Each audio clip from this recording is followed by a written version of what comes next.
folks. We're going to do some... Hey, it's Saturday morning. I normally don't do Saturday morning art, but I am today, so hold on tight. I need to check in on my signal and make sure that my sound is coming through clearly. I've got some real fast social media posts to do, and then we'll get to work.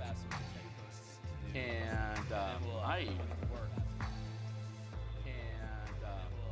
I don't hear myself like at all. Hold on. I don't hear myself like at all. Hold on. I don't hear myself. Cha. Oh, there we go. Let's crack up. Let's crack up my volume. See if that helps. Like a lot. Let's crack up my volume. See if that helps. Like a lot. It helps some. It helps some. All right, we'll get. We'll push up my core volume. How about that? And we'll see how that does. We'll push up my core volume. How about that? And we'll see how that does. Yeah, okay. I think that's going to do a little bit better. And we'll see how that does. Yeah, okay. We should be okay. I think that's going to do a little bit better.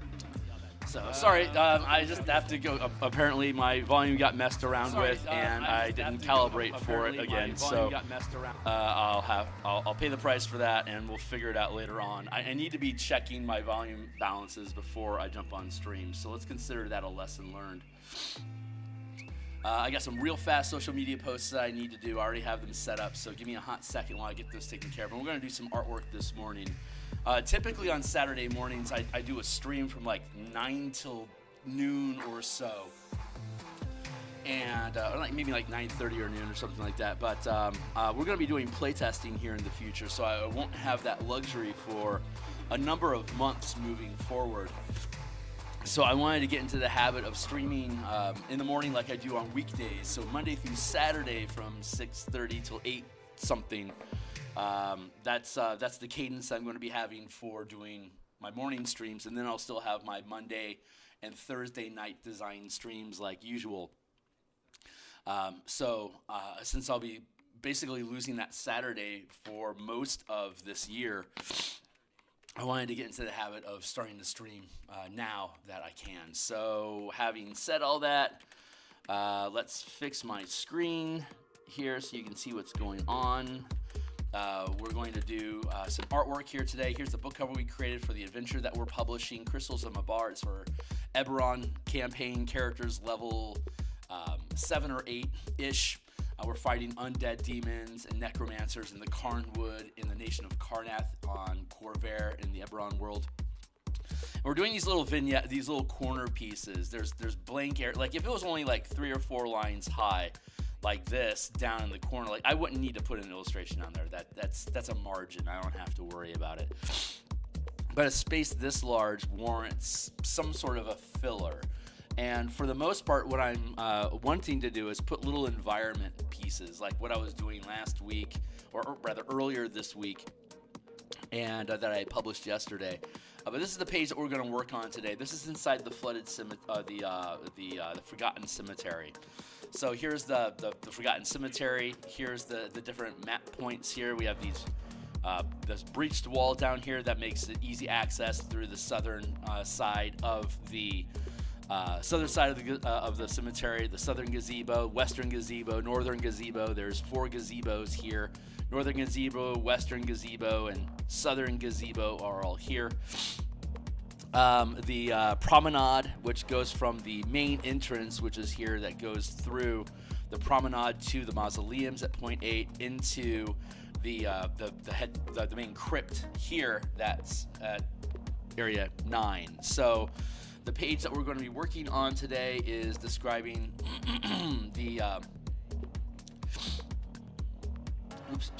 I skipped number 4, which is the most important one, which is there's empty graves that we're representing with these, basically, they're graves, and the dead that are in them have been empowered by the energies of Mabar, and they have surfaced themselves to go attack the community.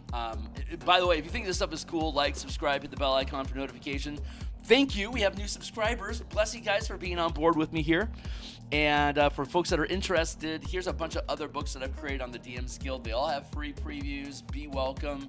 to click on the free previews, to check out my art and ideas. If you're a D&D or Eberron enthusiast, maybe you'll think some of this stuff is cool. And so, having said that, let's get back at it. So there's hundreds of empty graves, but a lot of them have basically fallen into landfill or sinkholes that have basically pulled all the graves underground and then buried it over with carnwood for hundreds of years.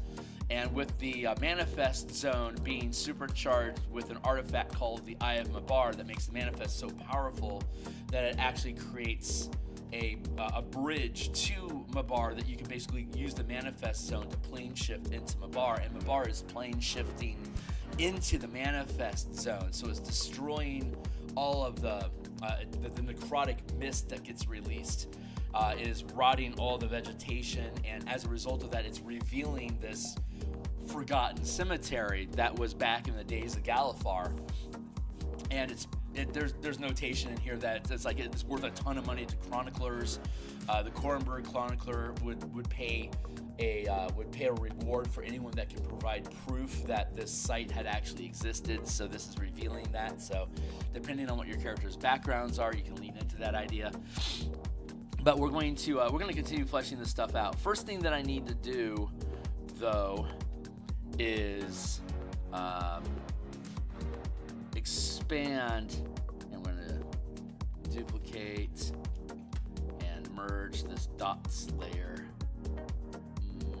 Merge, because I need to add more dots, because there's a flooded. I don't want the confusion to come across like this is the only rancid pond. There's another one here. There's another one here. There's another one here. And there's a really big one here. So this is what's on the map that we're going to be working on today. So before we got there, I wanted to add more dots. More dots, more dots, more dots. There.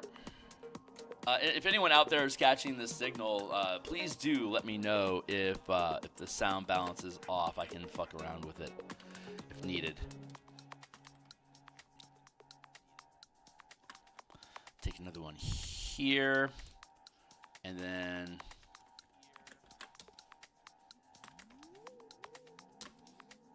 more dots. Another dot here.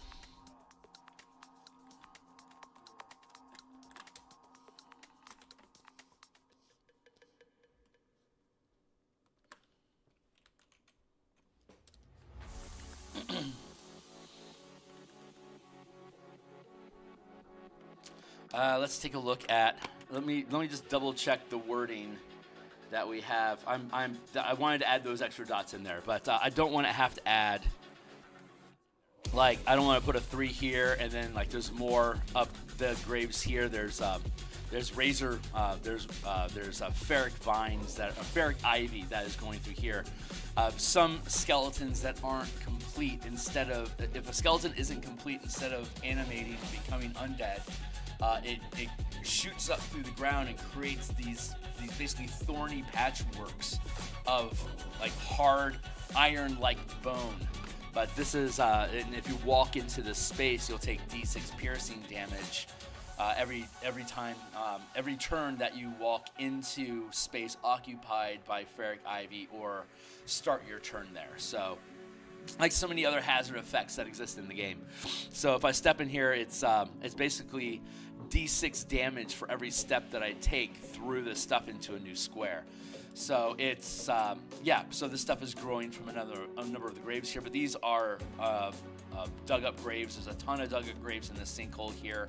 There's more here, but I don't want to have to just reiterate over and over again, dug up grave, dug up grave, dug up grave. I fixed this, by the way. So but how does this read? So it's saying Cemetery Area 3, empty graves. When characters explore gravestones throughout the region, they notice the graves are empty aside from pooling rainwater. The graveyard is a boggy quagmire of decayed plant matter and foul rain. Worn headstones protrude from the muck. Most graves are empty now, dug up seemingly from within. the open pits slowly fill with rotten rainwater. Now, the specific details about those buried here are inconsequential to the adventures, so the headstones can be unmarked. However, the DM can choose to add any lineages or historical figures that connect to the characters' backstories as needed. A few surnames to inspire additional areas include, and I fixed this extra space here already, but here's a bunch of names from the Eberron book that's on the DMsGuild. History, I think it's the History of Karnath. I forget the name of the book and who wrote it, but there's a whole series of books like that.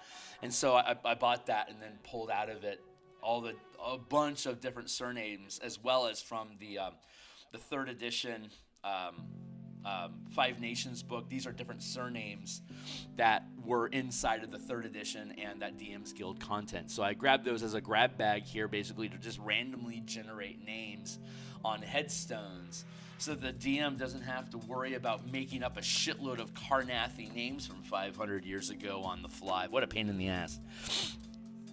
So any characters that succeed in intelligence history check DC 15 notices that many of the names here are familiar to Karns as modern royalty, but are lacking the formal ear prefix. These families had not yet gained titles when these headstones were created. So this is a historical place of a lot of lost history of Karnathi royalty, and during the course of the last war, of course, a lot of documents have been lost. So this becomes a touch point that can be leaned into in the adventure if you need. But yeah, it says throughout the graveyard, so that should be sufficient for us. And then here in the Rancid Ponds, when characters explore or pass by flooded sinkholes located throughout the cemetery, undead rise from the water freshly freed from their graves. Massive sinkholes mar the terrain like bite wounds throughout the graveyard. The coagulated water burbles before a rotten corpse rises from the rancid water. Then another and another. They surge awkwardly forward to climb free of the sinkhole. 4 ghouls and 4 long dead rise from the water. A living grave is located at the center of the pool, sloughing additional undead from its mass, as described in Appendix A below. A living grave is it's like an ooze that produces long dead, and which is like a crystal reinforced undead skeleton and ghouls. So wading through the pool is difficult terrain. There is a 1 in 3 chance each round that a character will fall into a 5-foot deep empty grave submerged beneath the fouled water, unless they succeed on a DC 15 saving throw.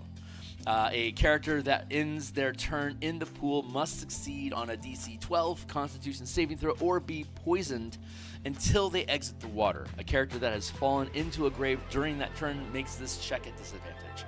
The pawns can spawn any number of undead to challenge the characters while they're in the cemetery. Alternatively, the first living grave encountered can also be the last of the undead spawning from the cemetery, with any number having already escaped into the surrounding region. So the DM has the flex. So like while the characters are exploring different areas in here, you basically have a gauntlet style monster generator that's submerged in here that can generate any number of undead that you want, pretty much like at any time, to then march out of the rancid ponds to attack the characters wherever it is that they are. Like if they're inside of the crypt, here's the entrance to the crypt is over here, and on another page we take the lid off. But like if they're inside the crypt here, there could be an amassing army of undead that they're going to meet on the promenade when they come out of the crypt. So the DM has the flexibility to be able to dictate what happens to the characters. Like there's a lot of narrative control and flow of combat available as needed. So, but having said that, having read that region, it looks like it's appropriate for us to have multiple number 4s throughout the document. So I'm pretty happy with that. I'm going to now grab a base color and let's see. We're going to grab all of this and drop that into a folder, and now we're going to make a new layer folder here, which is going to be Vignettes. So we're going to take this Rancid Pond here, or at least use this Rancid Pond as inspiration to depict a Rancid Pond illustration. So we're going to want to figure out what our perspective is going to be on this. I think it's going to be kind of low sweeping, so we have a good, I don't know, this might be the right angle, but I'm just going to, right now I'm just going to fill the space with the cobblestone color here that has a gray twinge to it. Everything has a gray twinge to it in this place, or green. It all has a green tinge to it. If you're a color mana enthusiast like I am for D&D, the plane of Mabar has a decidedly black-green like a Golgari sort of energy to it, where it wants to rot everything that's alive, whether it's a living creature. It wants to erode its sanity and its morality, its morality and its body, to turn it into an evil undead. And all the vegetation just simply rots into this necrotic sludge. The soil gets depleted of any vitality and ends up being like old coffee grounds that can be that can be alchemically processed to become spell material components for necromancy and darkness rituals. Those are called Mabaran crystals, or in the adventure we call them crystals of Mabar for the book title. They're kind of like an alternate dragon shard, but those depictions are like massive, like big mox crystal type geode formations. This is like very, very small. It's like soil. The soil gets depleted by the necrotic energies of Mabar and becomes what we're calling crystals of Mabar, but it's more like Folger's crystals. It's this tiny little gritty stuff that can be dissolved into exotic material, into exotic liquids that then form an ink, or it can be dried into a paste that can be used to like create magic circles, or you can dip a pen in and scribe scrolls for necromancy and stuff with it. It has a gold value. Like each square of space that has crystal in it is worth 10 gold pieces. So this is a 50 by 50. The whole map is 50 by 50 squares, so that's 250. It's basically, if you were to take a shovel and scrape up all the crystal that the soil is being converted into by the mist that hangs over it, this cemetery has 2,500 gold worth of value and material components that can be used for necromancy and darkness rituals, or just spell casting. Where am I? I lost my own sauce. There we go. So the necromancers, the Emerald Claw cultists that are performing this ritual with the artifact, the Eye of Mabar, they know this. They know that this is going to create a powerful manifest zone. They know that they're going to be able to harvest exotic materials from it. They know they're going to be able to stockpile this stuff for them to create their own undead, their own undead experiments. But also, just as importantly, it creates a financial resource for them, because most of the known Emerald Claw cultists are now war criminals in Karnath. That's part of the Treaty of Thronehold, that necromancy is no longer an acceptable practice of war, and the Blood of Vol is no longer a legal religion in Karnath. So all the Emerald Claw cultists that are loyal to the Blood of Vol, they're now basically war criminals. So they're gonna have to Argentine out of there, and but before they do, they need to secure wealth for themselves so that they can successfully be exiled. And this is just one scheme, one plot to generate wealth and power for themselves after being removed from military power. They now have to have cult of personality and create basically a black market, like a league of villains, which is basically all the Emerald Claw, Cult of the Emerald Claw is really viewed as. But in a very literal sense, they're attempting to establish a means of a purchase power to be able to leverage themselves. So that's a lot of what this adventure is actually all about, is the Emerald Claw trying to secure some form of finance for themselves so that they can safely eject from Karnath to, I don't know, the Demon Wastes or whoever the hell is going to take them. Nobody wants cultists. This is the cobblestone. This is exposed earth that is being converted into crystal grit as well. So I'm just layering stuff up here, and it looks like my Photoshop is stuck again. So yeah, I do artwork like this Monday through Monday through Friday for sure. And today it's Saturday in the real world. Hello, future us. But yeah, today I'm doing Eberron art. But in the future, I'm going to be playtesting different campaign ideas like the Spelljammer Eberron Mecha Kaiju Orbital Bastion campaign that I've been building on Mondays and Thursday nights. I'm going to be running that as like a live campaign for about 8 months on my Discord channel on Saturday mornings from like 9 till 12:30 or something like that. Probably starting in March after this adventure is published.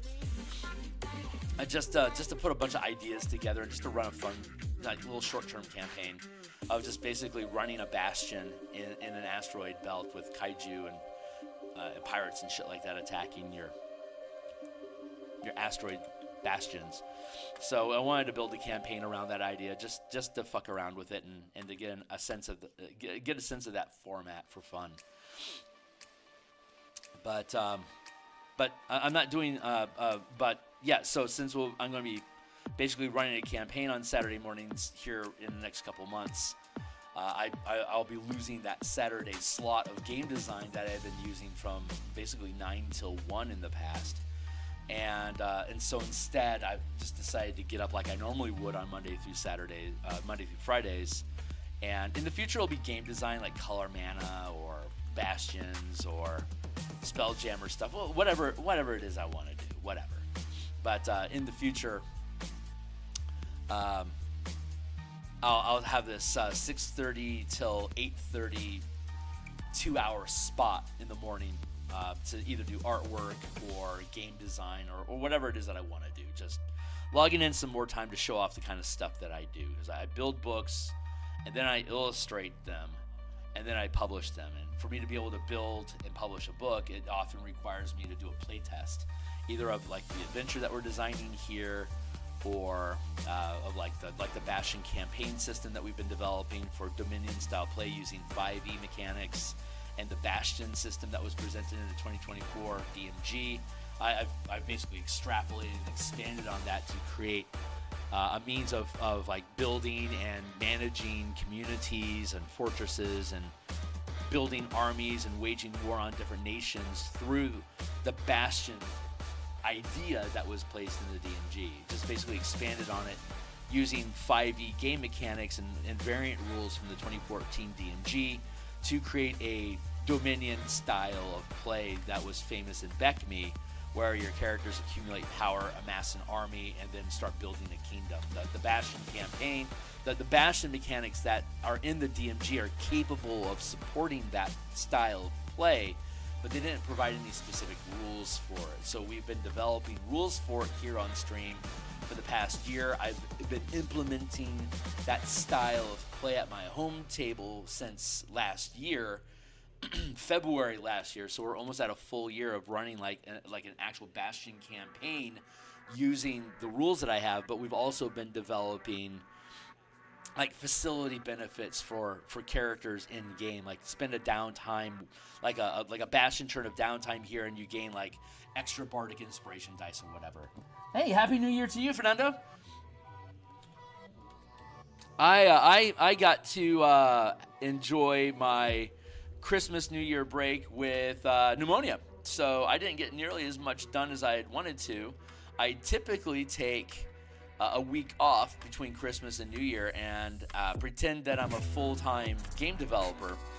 doing artwork and game design, and I like to do as much as I can on stream as possible, but this year I had pneumonia, and I'm still recovering from it, but it basically knocked me offline for a lot more time than I had thought. So it is a nice new year. I'm really happy with where my life is at right now. I am very thankful that I get to be who I am, do the things that I do. I am forever thankful for that. So I celebrate us entering yet another year, an opportunity for us to take a victory lap around the sun. So I hope everyone sticks around for the year and gets to enjoy it with me. But yeah, so I'll be doing streams like this in the mornings from like 6:30 till 8:30 a.m. on Saturdays for the foreseeable future. You know, I mean, if I go out and end up crashing someplace on Friday night or whatever, I won't be here. But for the most part, I should reliably be online on Saturday mornings moving forward. And like next week, we're going to, after I stream next week, we're going to be on my Discord channel playing basically 5e combat mage tower using 7th level characters, marshals and spellcasters, basically trying to score points by throwing a ball through a goal using 5e combat action economy. It's the Strixhaven Mage Tower PvP combat system, combat sport that we built. It actually works really well. We've had a few play tests now, and it's super fucking fun. Oh, right on, man. Hey, you show up whenever you want, dude. You are a welcome guest here, and no one is beholden to me at all about nothing. Your time spent with me is only as valuable as you deem I'm entertaining. So, I just appreciate folks that are interested in checking out the stuff that I do. All right, so this is the gritty ground that's surrounding the Rancid Pond. Now let's make the embankments. Here's the embankment color. Here's the embankment color that we're using. So I'm grabbing these color samples here.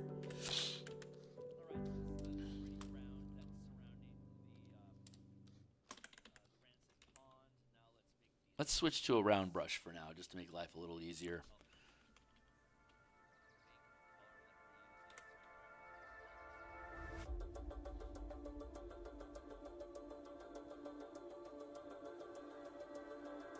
I'm just ringing around the edge.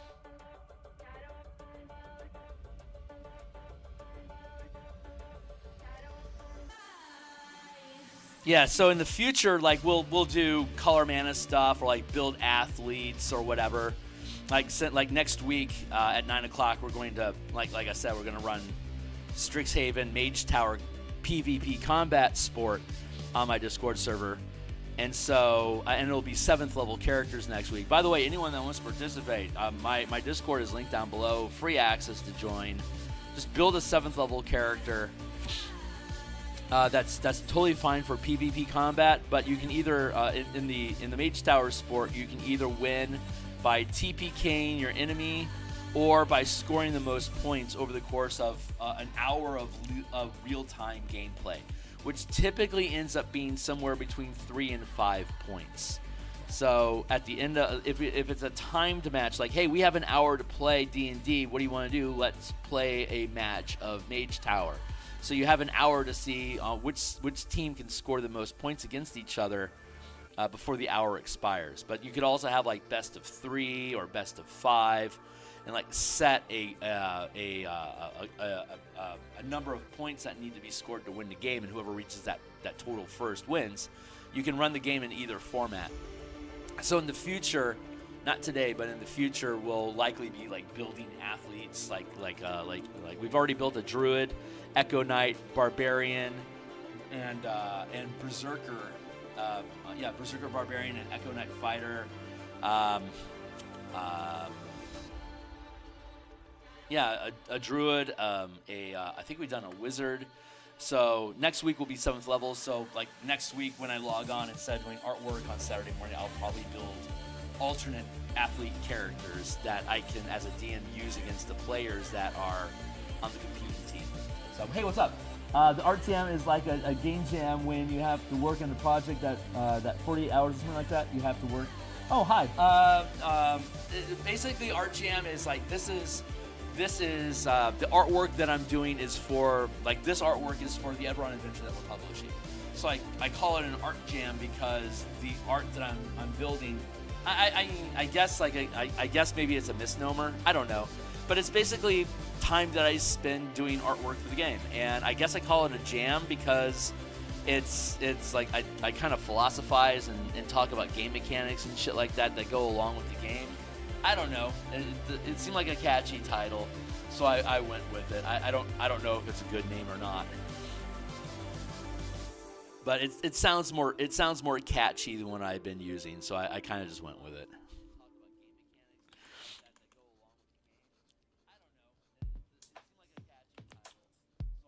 It sounded like a better title than Eberron Illustration episode 270. You know, it's like, no, we're doing an art jam. Let's get in here and kick some art. That's more of the vibe that I wanted. I don't know if that makes sense or not. I don't think it's clickbait. I didn't think about like 48 hours to finish the art or whatever. No, it's just I've got another few weeks I'm going to be working on this. But the good news is that this adventure will be publishing probably before February. Like maybe 3 weeks from now, assuming that I can get all the art done. I mean, we've still got like 20 illustrations to do, so I got a lot of art to go. But it's all simple stuff like this. Like this isn't gonna take 10 hours for me to finish. I'll be able to crack this out. I'll probably have this finished on Monday, if not today.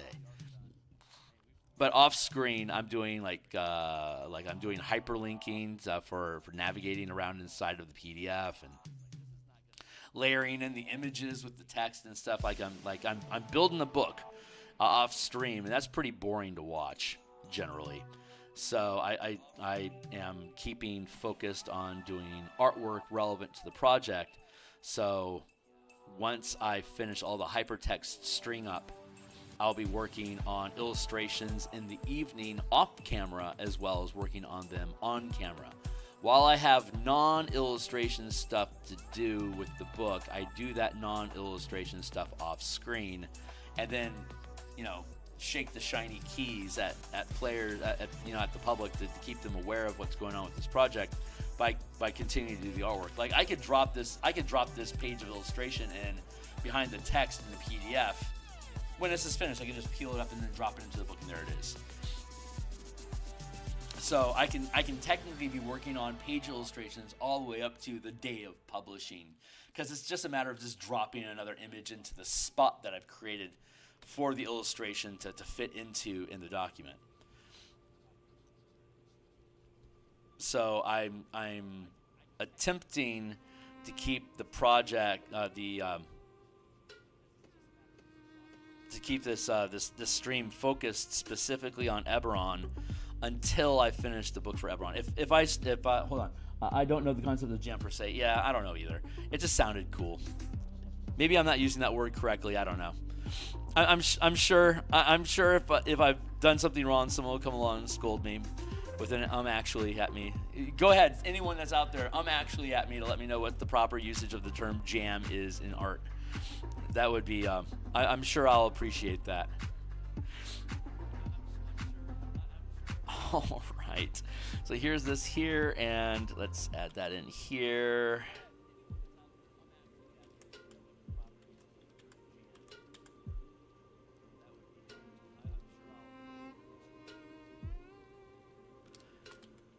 I've been working on this project for years, literally like 4 years. And it's actually close to being done. It's like this is going to be a major paradigm shift for me in my thinking and like what am I going to do today. Like, there's like 6 other books that are waiting for attention for when this is done. If I start actually doing layouts and artwork and stuff for another book, that's just going to drag this one out. I like to do artwork for one book at a time. and I can work on the design and stuff and have things ready to go. I can stack all that stuff up as much as I want, but I can only publish one book at a time, and each book needs artwork. So I work on the art for whatever the next book is going to be. That's the artwork that I'm going to work on, and I still haven't figured out precisely which book we're going to do after this one. But I'm looking forward to finding out. My muse will tell me what's next. It's probably either going to be the Bastion campaign book, which I'm really fucking excited about. That's probably going to be the next book that we do, honestly. But I also want to I want to reformat and republish the color mana system that I developed back in 2017 on the DMsGuild. I want to rebuild that and update it for 2024, and then add on the martial power system for mana for martial characters to complete the full set of mana built characters for 5e, to have all 14, including the Scion, be characters that use mana as their main resource. That's really valuable to me. I really want to. That's a major design objective that I have as just a creator in general, is to completely build out that system. So we'll have an omnibus system for 5e that can convert everything into the MTG color mana system.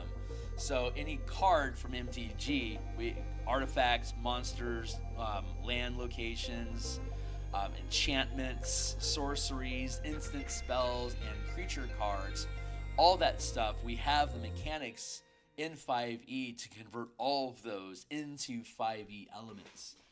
Either through our color mana hex crawl system, the color mana spell point variant rules, the martial power system, or our mana magic item system. So all these things, we can convert all of MTG into D&D in one solid self-referencing system. I just need to update it all and publish the new books. But Dominion style of play is my favorite style of play. So the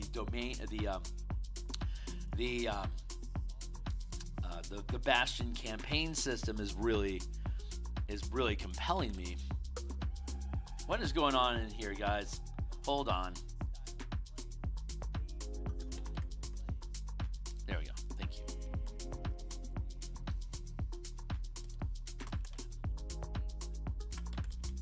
Here's the cemetery that we're looking at.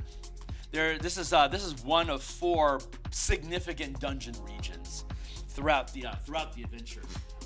The underground facility. There's the Forgotten Cemetery, a flooded fort, gatehouse, and the underground facility. And the 3 surface dungeons lead to the underground facility in different pathways. So you can either move between the top side dungeons and rotate between those, or you can, any one of them, if you find the way down, you can then dive down into the underground facility and start messing around with the Emerald Claw zealots that are in there performing their ritual. I'm going to take this and create these little contour lines here. Oh, I want to do these. Something like that.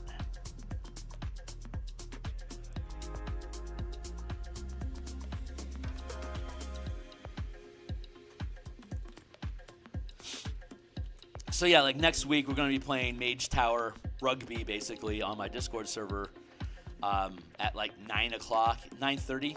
9:30 with 7th level characters. And anyone that's interested in doing some rugby PvP using 5e combat mechanics, you are welcome to participate. My Discord server is linked down below. It's free access for anyone who wants to join. Just build a 7th level character using 5e24 rules and show up and get ready to play. Each match is roughly an hour. Either exactly an hour because you're running a timed match, or like 3 to 5 points typically takes about an hour of gameplay, depending on how efficient the team is.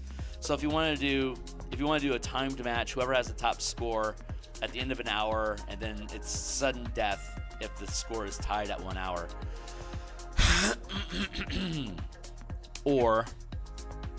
You can have like best of 4, or if you want to play a faster match, like best of 3. So best of 3 is whoever gets the 2 points first wins. You know, it might take 3 or 4 rounds of combat for you to score a point, and depending on how large your team is, you know how long a round of combat could take to process. So, but with this rugby format of game, the DM doesn't have to DM. The DM can actually have a DM NPC of the same level and actually participate on one of the teams. It's literal, it's raw PvP. No DM is required. The rules of the game are the rules of the game, and there's no there. And if there's a debate on whether a maneuver was legal or not, then you know the 2 teams can decide amongst themselves what's the proper way to do that. And you know, if the DM is playing, the DM can be the one that rules. Unless, you know, it would obviously benefit them, then they'd have to have the agreement from the rest of the team on how to conduct it. So we're doing playtesting to try to iron out and remove as many of those potential circumstances so that the DM never has to make a decision. All the decisions are self-referencing and everyone gets to play because it's just a sport, you know. It's just a competition of like you can kill each, like all the damage is temporary. So if like your strategy to score points is to kill everyone on the enemy team, grab the ball and then score a point, great.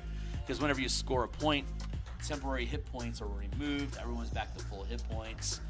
And if you're playing a timed match, you get a short rest at halftime, and each game is a full rest. So if you want to play multiple matches, after each game you get a full rest, so your character is completely replenished. Like marshals, like martial characters, warlocks, monks, etc., that have short rest mechanics get the benefit from those short rest mechanics whenever it's halftime, or if you're playing like say best of 3, if like each team scores a point, then everyone takes a short rest to replenish resources and then see who can score that last point, for instance. So, but the system is pretty self-contained. We're just doing playtest matches because, well, they're fun. Because PvP is fun when there's a goal other than kill each other. This is a way to provide that. And you know, we have to iron out the actual rules. So, and it's a space filler to get used to running games on my Discord consistently on Saturday mornings, so that once the Spelljammer Eberron Asteroid Belt Bastion Kaiju Mecha campaign is ready to go, like in March, I'll already be in the habit of running games and being in the, you know, being in the habit of waking up on Saturday mornings ready to run a game. And I've been running for the past 6 years. I've been running my home table, but my quote unquote home table now is our coworkers, and believe it or not, we only play for 1 hour a week at lunchtime on Wednesdays, and that's my home game. So we've actually managed to develop a game where we can play for 1 hour and have meaningful progress, and excited to jump back into back to the table next week. And we've been sustaining that, 7 years now. As of February, it'll be 7 years of running 1 hour lunch games, and we started doing Mega Dungeon in my Discord back in April in 3 hour bursts. So I've been able to get some practice in running more long form style games in recent history, but I'm still rusty. And running a Mega Dungeon is a lot different from running a live campaign. Mega Dungeons are kind of like, once you build the dungeon, it's good to go. And then the DM is just basically an algorithm that's just processing time and responses to the players inside the dungeon. Like, Mega Dungeons are so fucking... Once you build a dungeon, it just runs itself. So like, if you want some very low maintenance work to do as a DM, I recommend running a Mega Dungeon from like level 3 to 9. That is a really, like, it takes some time to build the maps, and you have to kind of front load the work. But once you have, it runs itself. You don't have to really put any actual table time in on like downtime as a DM building the dungeon, unless you just want to expand it for fun. But once you build the dungeon, it's done and it's ready to go. And you don't have to do anything. You just have to wait until they get to the next room for you to describe and roll the dice to see if more monsters attack. And, let them process their own trauma however it is that they want to. Like, mega dungeons are super easy to run, but running an open world Spelljammer campaign in orbit around Eberron, that's going to be a little bit more intense.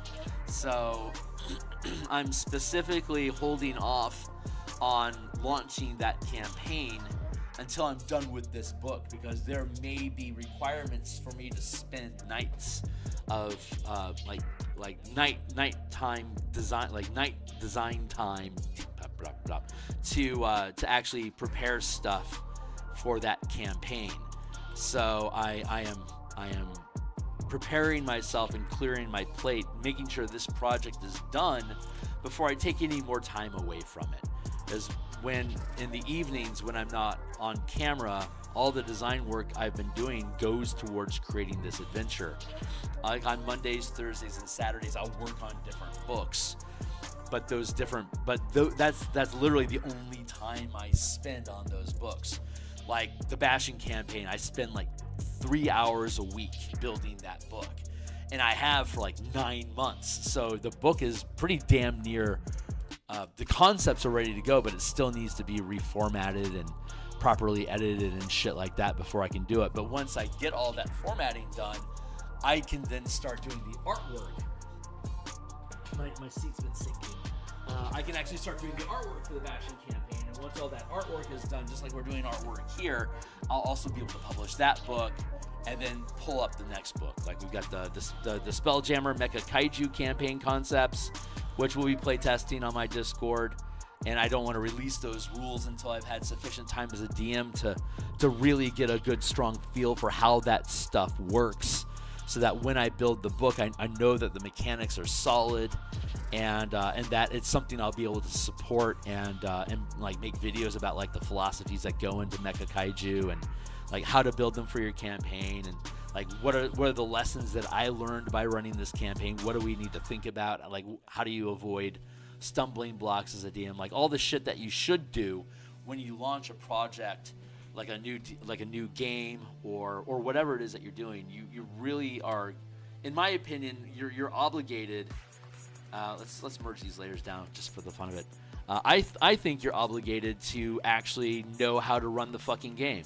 Like if you're going to build a supplement and publish it for a game, I personally think that you should have ran a campaign using that supplement as like a core foundation for the campaign, so that you know that whatever it is that you're publishing is legitimate and actually works, and that you can speak to like stumbling stones and like what didn't work, and like why did we leave dodge out as a pilot action in Spelljammer?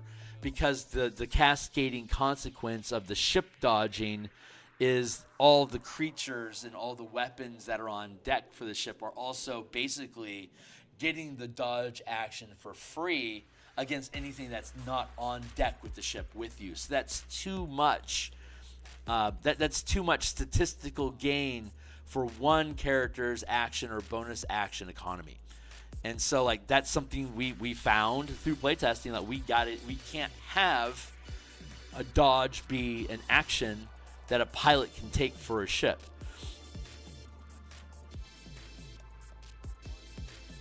Etc. Like you don't know that until you run the game and see the consequences of what you've proposed. You know? Hopefully that makes sense.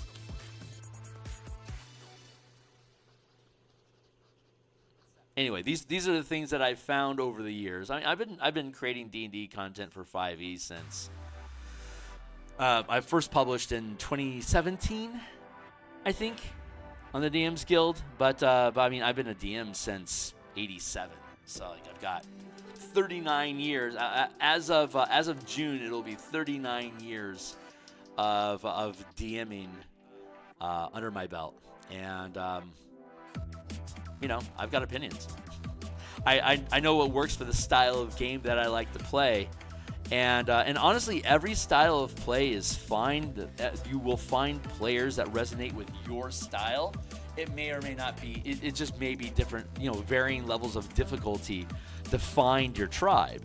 But when you find people that like your style of DMing, they tend to lock in with you and they can become consistent.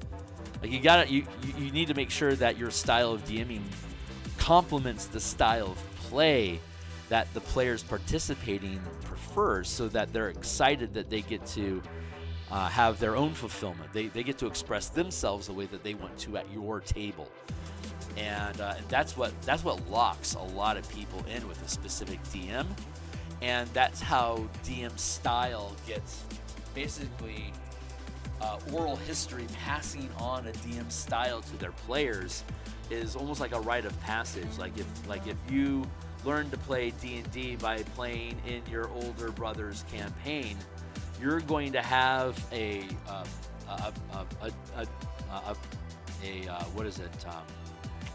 tendency to run your campaigns built off of his frame, like the frame of world that your older brother created is kind of your default set point for how games run. And then as you gain more experience, you'll find what style, like what does this, like I know he did this because of X, Y, and Z, but that doesn't complement like what I want to do. I'm going to change it to A, B, and C, and now you're becoming your own DM. And you become more passionate about your style of play, which becomes infectious. And other players are going to want to buy into that. And when they want to start DMing, they will adopt what you have found worked for you. And so what I find about the DMsGuild that I love so much is that we can take these ideas that WotC are putting out there and change them and share with other people. This is how I approach this content. Like when I see this adventure, it makes me want to do X, Y, and Z. So here's a supplement that offers you X, Y, and this other supplement over here offers Z. So like I can build out like how I run my D&D campaigns through supplements by building DM and character options that lean into those philosophies. So like if you use my Bastion campaign supplement, you're going to be running Bastion. You have now the ability to run a campaign built around guilds, communities, armies, organizations as a Bastion that is more important than your characters. And they're like West March enthusiasts and those type of players that want to be part of a larger breeding world appreciate that format of game. So creating a document that basically walks you through how that style of game works is valuable. But since I'm using the Bastion mechanics from DMsGuild, from DMG24, it's something I have to publish on the DMsGuild. And I could cry about that because I don't 100% own it and I can't kickstart it and I can't publish it on my Patreon or whatever. But this is those aren't real costs to me, because the goal is to share this idea of how the 5e game engine has allowed me to evolve how I run Dominion campaigns so much better than like what 3rd edition did, or Strongholds and Followers, or whatever other bullshit third-party projects that are out there that don't actually use 5e game mechanics, but are like substitute systems that you can kind of crowbar onto your 5e game world. But instead, we're actually using 5e game mechanics, using the Bastion and facility systems that are in the Dungeon Master's Guide to build out these ideas. So like I'm not so much interested in quitting my day job, and I'd love to do this as my full-time life, sure, but only if I get to do it the way that I want to all the time. I can't get into a space where I have to be taking commissions and shit. I'd rather just plug away at this stuff slowly and surely over years and have a secure day job that I can just blow everybody off if I want to and just go do my own thing and not worry about, am I going to make enough money? This is still a hobby to me, even though my hobby is both DMing and building supplements to teach DMs how to play. It's still just a hobby. It's a side hustle. It makes some money for me.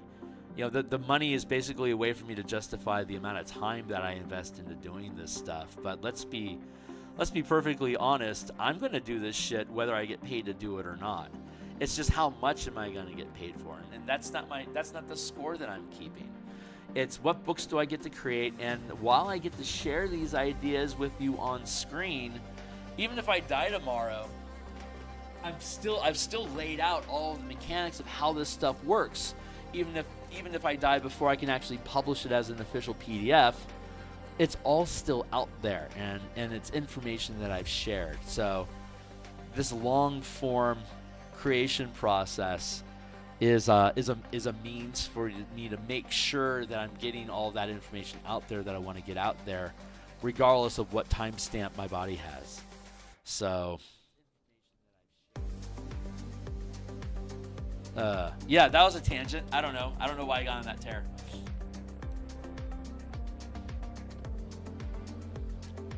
This is the kind of stuff that, I love doing this.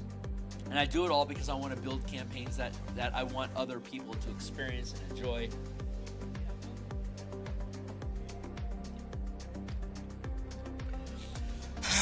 and I'm pretty sure like this Dominion style of play is going to be the next trend.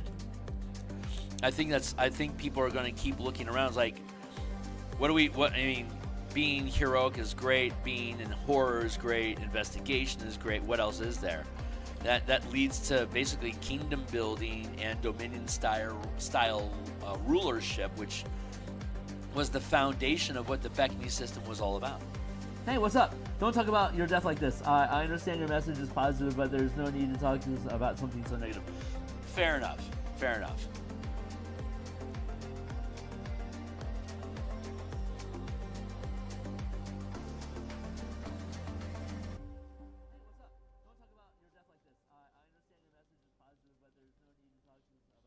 we go.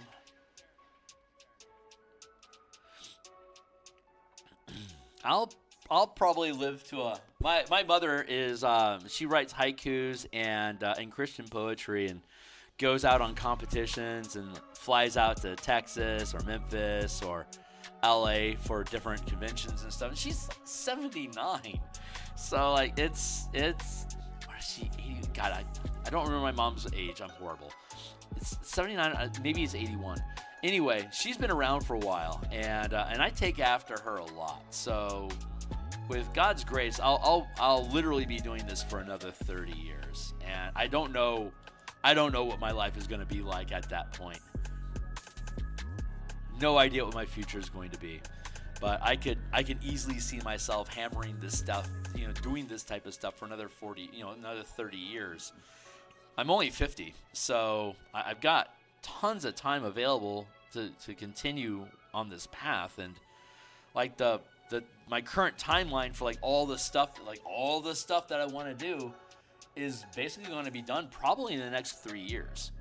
So like I've got a ton of time ahead of me to fuck around and figure out what do I want to do with my life, and like where do I want to take all this stuff. All I know right now is like these campaign ideas, these different character options and stuff that I've been messing around with. Like this is stuff that I'm very passionate about, and it's all the character options for like mana and stuff like that. I build those because those are the kind of characters I want to DM for. They're capable of taking on the challenges that I want to create for characters, and they're able to narrate their characters and build campaigns around the style of play that I enjoy DMing. So like my player options are basically a love letter to the style of game that I like to play.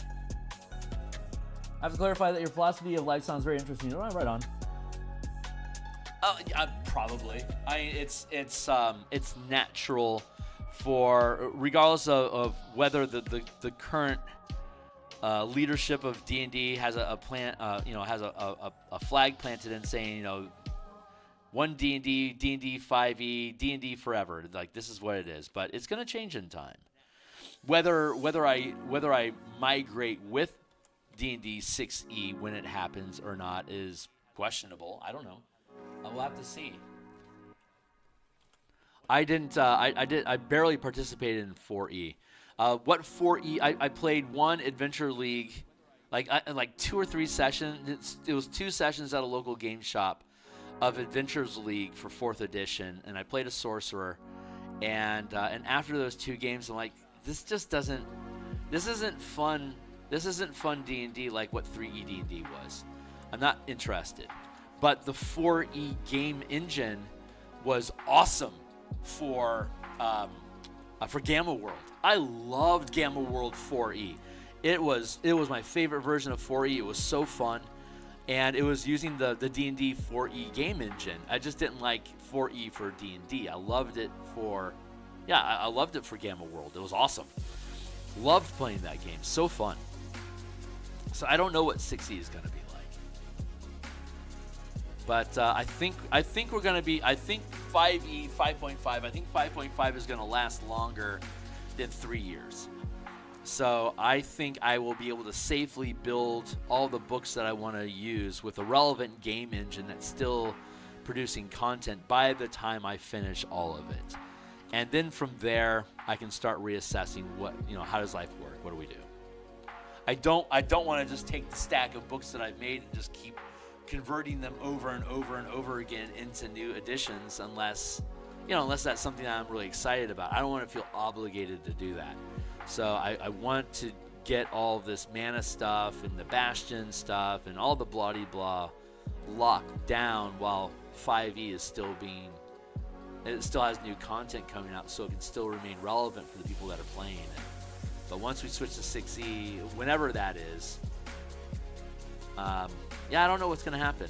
I don't see that far into the future. I do know for a fact what will happen is I'm going to want to keep painting.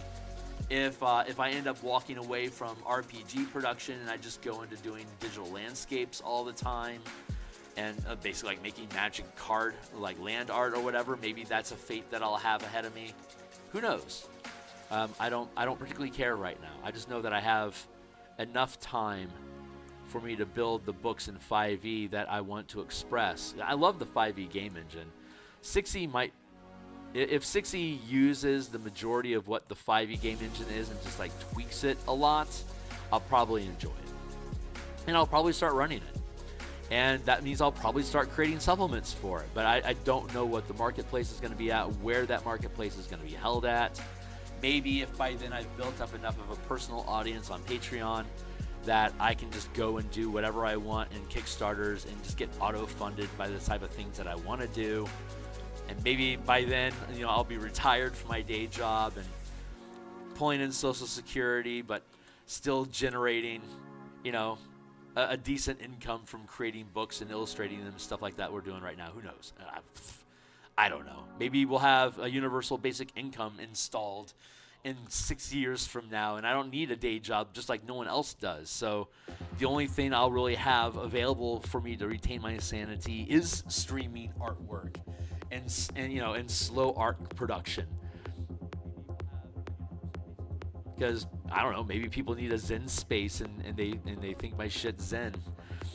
Who knows? I don't know. I don't know where the world is going to evolve into. I just know I have a place in it for as long as God wants me here.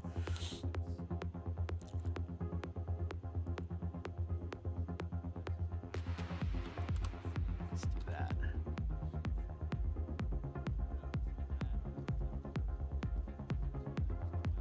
But I digress. Okay, perspective here becomes an issue. Back here, the perspective looks pretty easy. As we move into the foreground, the curling of the topography of the ground, it becomes a little tricky.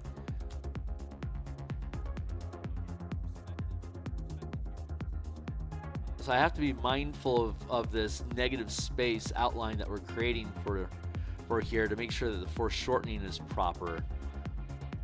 Luckily, it's a pretty organic landmass with a lot of undulating and buckling earth, so I can get away with a lot of perspective, sort of hot fixes. That's not the right term.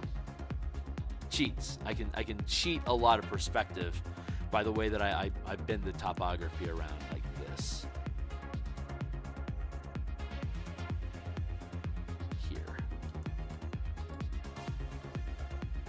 I've been grabbing a bunch of environmental photographs from Microsoft Desktop. The Microsoft Office updates my background automatically. I think it's like every day. And so whenever I see like there was a recent Himalayas aerial photography shot above the cloud line with the mountains poking through, I grab that as a screenshot, so I can then import that and then make and then use that as a reference image for me to build a mountaintop environment painting. So once we finish this adventure, we're going to do a couple, like if I finish this at the beginning of February, I'll spend the rest of February basically just doing Bob Ross style environment paintings. I love Bob Ross art.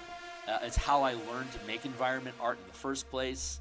The principles of Bob Ross is what I'm using right now to create this terrain and topography.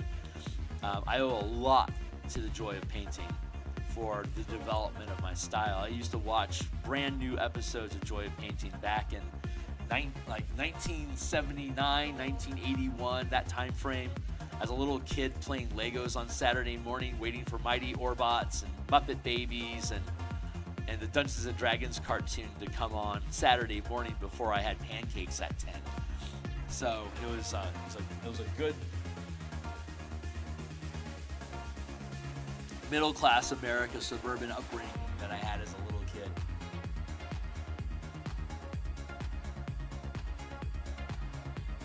Man, I tell you, nothing tastes good like water when you're thirsty. Absolutely nothing.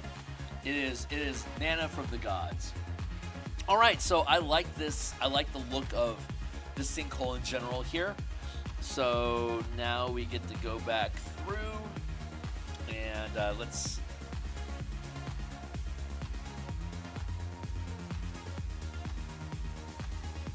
take a look.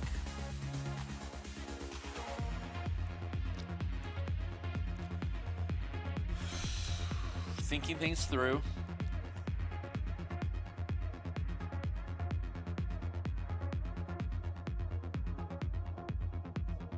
I think what I need to do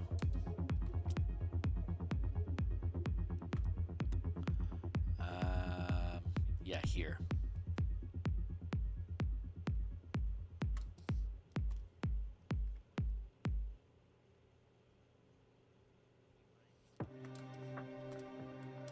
Cut those free and then drop them into a separate foreground layer here so that I can put the water layer between here and here. And since we're here,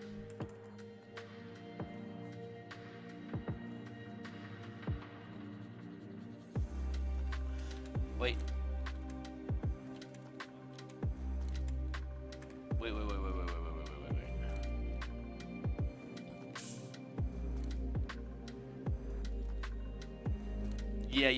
Yeah. This is what I want to do. Hold on.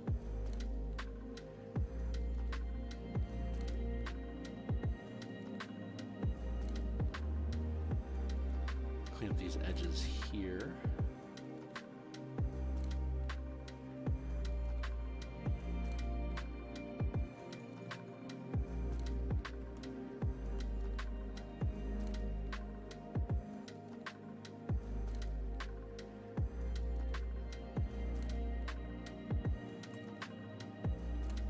That's pretty good. Okay, that should do for now. So now we can go back to our reference here. And let's grab this blue, just as a base color. See, it's underneath the foreground, but it's on top of the background. So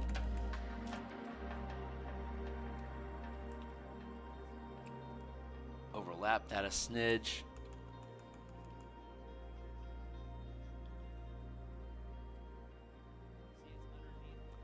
You can drop the water line in here and it won't stack over my foreground. See how I did that?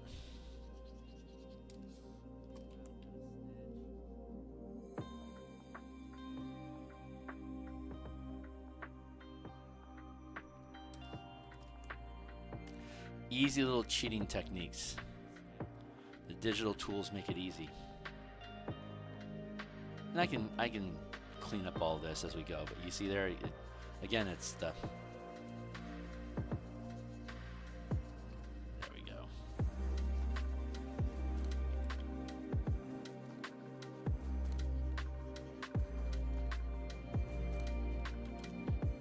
Easy sleazy.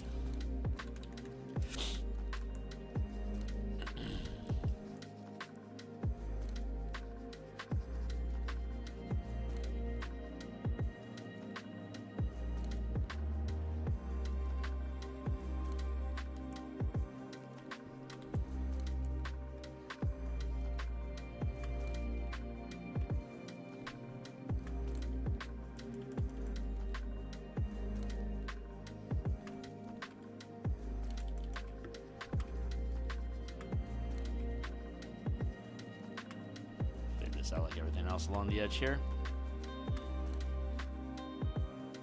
Yeah, I ran out of words. How about that, huh? Finally shut up for a little bit.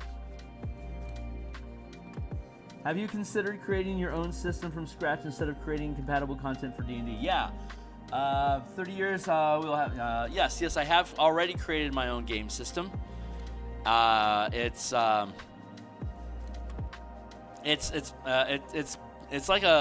basically like a cross between it's a space between Shadow Dark and Numenera, basically. You use ability checks for everything, but you get to describe what those ability checks are accomplishing, whether it's like interpreting information, negotiating with somebody, outsmarting or defeating somebody in combat somehow. It's a very floaty system. The action economy for combat is no different from exploration. You're always operating from, you have one move action, like object interaction or moving locations per turn, and one action you can take per turn. Whether it's everything's basically broken down between observations and interaction. Combat is considered interaction, and the shtick, like the gimmick of the game, is that it uses like normal 5e D&D ability checks to do everything. If I want to attack somebody and if I want to hit them with a hammer, then I'm going to basically make a strength check to see if I can hit the DC of the creature, and if I do, I can damage them. Like that's, or like if that's a very Numenera sort of approach. If I want to reason with the creature instead of attacking it, then the DC is going to be the same, but instead of me making a strength check to hit it with a hammer, I'm going to maybe make an intelligence check to try to reason with it and try to influence it with charisma or whatever stat it is that you want. But the gimmick here is that you can only use one ability check once until you've got three. Here, I'll go on a tangent real quick. So we have, and I'm doing it in a particular order here. We have in D&D you have strength, you have charisma, and I'm doing it in this specific order for a reason. You have strength, charisma, dexterity, intelligence, constitution, and wisdom. These are the 6 stats from D&D.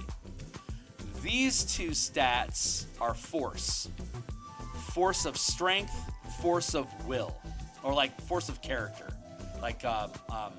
I'm sorry, not force, it's power. It's power of physical power or power of personality. This is skill or like aptitude. And so dexterity represents physical skill or physical aptitude. Intelligence represents mental acuity or like mental aptitude or skill. And then this is grit. Constitution represents like your fortitude, your like actually fortitude. We're still playing with the titles, so we can actually probably switch this to fortitude, physical fortitude and mental fortitude. So when I want to When I want to make an ability check to try to interact with something, I'm going to use either power, skill, or fortitude to interact with that thing. If I want to attack a monster, I could attack it with power, I can attack it with skill, or I can attack it with fortitude. This is why grit made so much sense. Like, just like gumption, pure gumption is allowing me to like drive this dagger into the werewolf's heart or whatever. So I can use these. Now, once I've used power, I can't use power on ability checks until I've also used skill and grit. So I basically have 1, 2, 3 clear, and then say 1, 2, 3 and clear, and like 1, 2, 3 and clear. So every 3 cycles I can use power, skill, or grit once. And then we have physical, and we have spirit or mental.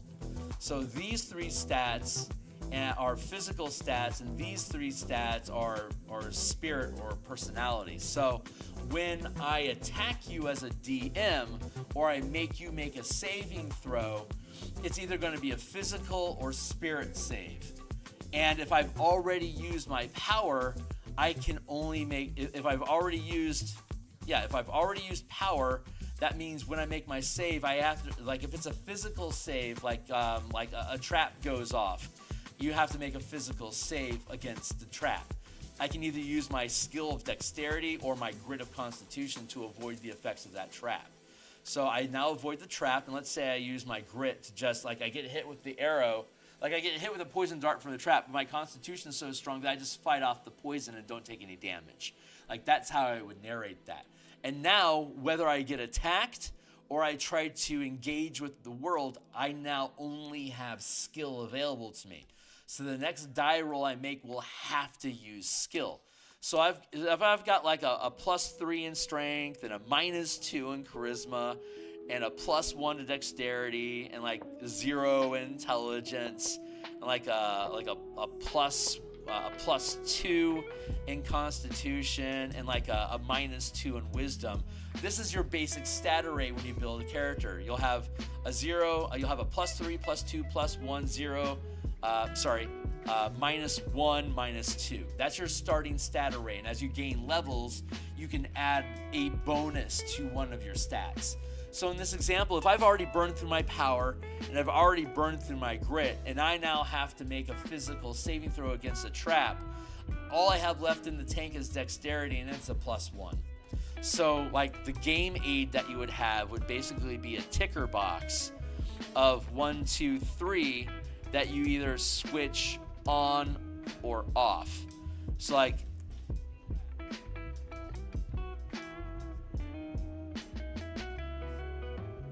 here, this is the only thing I have left is dexterity. So when I flip the button on dexterity, all 3 of them cache, and I now have all 3 of them available again. So like in the way that we've been running the turn is that everyone takes a turn, and then the world takes a turn, and then everyone takes a turn, and then the world takes a turn. And when the world takes a turn, everyone is either going to make a physical or a spirit saving throw of some sort. And the DM's job is then to pace everyone in the team takes 1 turn, and then the turn responds. And so like I'm going to climb that wall using power, and say you're going to investigate this dusty tome using your intelligence skill, and I'm going to search for a secret door, and I'm going to use my wisdom, my grittiness of my wisdom, to be meticulous in paying attention to any deviations in the wall that might indicate a secret door. So we're all making separate checks, and we're all only making one of them. And if there's 3 of us playing, at the end of that turn, something is going to happen in the world. Ooh, you pop the secret on your secret trap, you pop a trap, and it fills the room with noxious gas that could poison you. Everyone give me a physical saving throw. And since I use my power to try to climb that wall, when that gas hits, I either have to use my dexterity to like try to like swing on my rope to get out of range of it, or let the smoke overtake me and trust that my constitution will be able to absorb the saving throw. One of them is going to be at a +2 and one of them is going to be at a +1. Well, I'm when I get to the top of that wall, I'm planning on searching for any kind of trouble. So I don't want to use wisdom on that search because that's at a penalty. I want to keep my intelligence in the tank at the top of the wall. So I'm going to make that saving throw with Constitution. Now when I get to the top of the wall, it's my turn again. The world already turned. I am now going to use my intelligence to make that search. It doesn't have any penalties, but it doesn't have any bonuses either, so don't expect a lot. But after I make that search, I clear my tank. So when everyone else takes a turn and it's the world's turn again to respond, like maybe I don't notice that there's like a golem at the top of the wall and it attacks me. So now I have to make a physical saving throw to avoid being hit by the golem. Well, I just cleared my tank, so I can use whichever strength, dexterity, or constitution saving throw that I want to avoid being attacked by that golem. So that golem looks dangerous. I'm going to use my power to avoid danger from that golem. Like I'm going to say, to avoid being hit by the golem, I'm going to now rappel down the wall and just hold on to the rope for dear life as it slides through my hands to avoid being hit by that golem. Maybe I'll take some damage from burning my hands on the way down, or maybe I won't take any damage at all, but I'm not going to get hit by that golem. That's my goal. So you can see how that narrative kind of floats.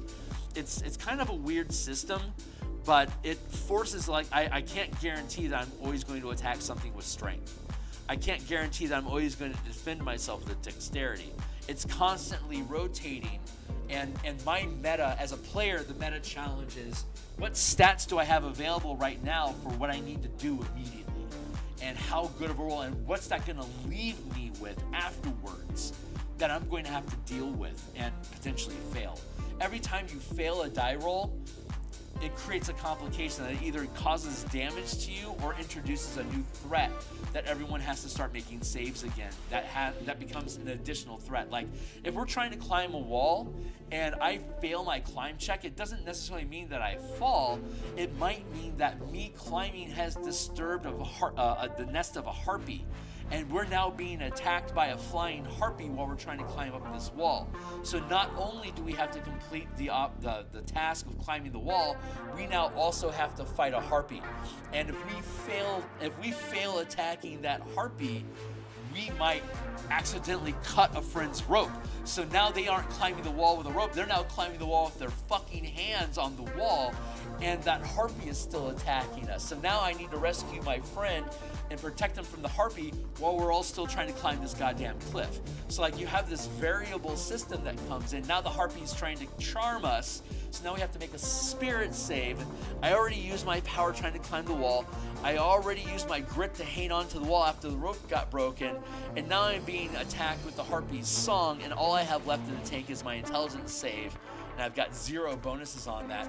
I'm probably going to get charmed by the harpy. What the fuck happens when that happens? That's the test. Hey, Commons. So yeah, that whole tangent there, Fernando. That's basically the system that I've been running at my home table since February. It's that's the idea. That's the game system. Whether I actually publish it ever or not, I don't know.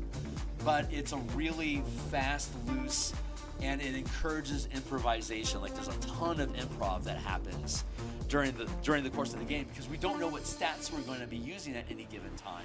And I don't know what solutions the players are going to come up with to use those stats. So there's a ton of improvisation, and it's all just ability checks. One ability check per turn, next person. And we just go through initiative order rotation, and then the world does something horrible to everyone to respond to, and now we're dealing with that, and let's just keep going. And you can just run through, I could run this adventure using that system very easily. Hey, what's going on, Con? Commons Arcanum, what up? Found your channel just yesterday and wanted to hop on. Really dig the little tangent. Good job on both the art and the... Hey, thanks a lot, man. Find the cycle restrictions to be a great tool for encouraging a player. Exactly. It's I love ability checks, like my Bastion system and Siege weapon combat and my Spelljammer supplement that's down below. Those all use ability checks as basically combat resolution mechanics. I love the ability check and skill test system of 4E, 5E D&D, but if it's static, I'm always going to use strength or whatever, it becomes stale. So forcing the players to constantly have to rotate between their stats creates a shitload of chaos. You don't know if you're gonna we have characters that are effectively it operates in 5 tiers, like +1 proficiency, +2 proficiency, +3, +4, +5, just like D&D. So we have 5 tiers of play, and the characters are effectively 12th level characters right now in this system if you were to translate into D&D. And we still have characters after these 3 ranks that have like a -1 or like even a -2 or a 0 on some of their stat rolls, and they're having to hit like DC 24 on stuff. It's like they get their proficiency bonuses and they get situational bonuses and stuff. Like their base stat is just a raw D20, and like they have to hit a 24. So even if they have like a +8 advantage that they've gained through different circumstance bonuses, they still have to roll a 16 on a naked D20. It's like, fuck. I'm failing this, guys. Hold on to your shit, because we're about to get some crap in our life. And like they all have to deal with that constantly. So it doesn't matter like how powerful your characters get. You always are going to have dump stats that just absolutely fuck you over. So you're like trying to figure out so interaction have consequences. If I don't hit, if I'm trying to climb this wall, that wall might have a DC of like 9. Like on a scale of 1, like in Numenera language, it would have a difficulty of 3. Times 3 means I have to roll a 9 or a better on my ability check. The difficulty is from 1 to 10, which is basically 3 to 30.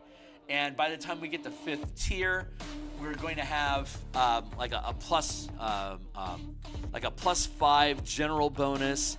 We have proficiency dice, which are going to be D12s, and whatever your stat bonus is through power-ups and stuff. Like it might be like a +2.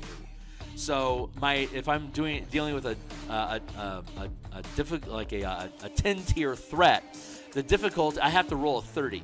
And my 5th tier character might have a D20, like say +2 from the stat, +3 from my specialization, so it's a +5 bonus. And since I'm 5th tier, I'm rolling a D12. So I could get anywhere from a 37, anywhere from a 1, 5, anywhere from a 7 to a 37.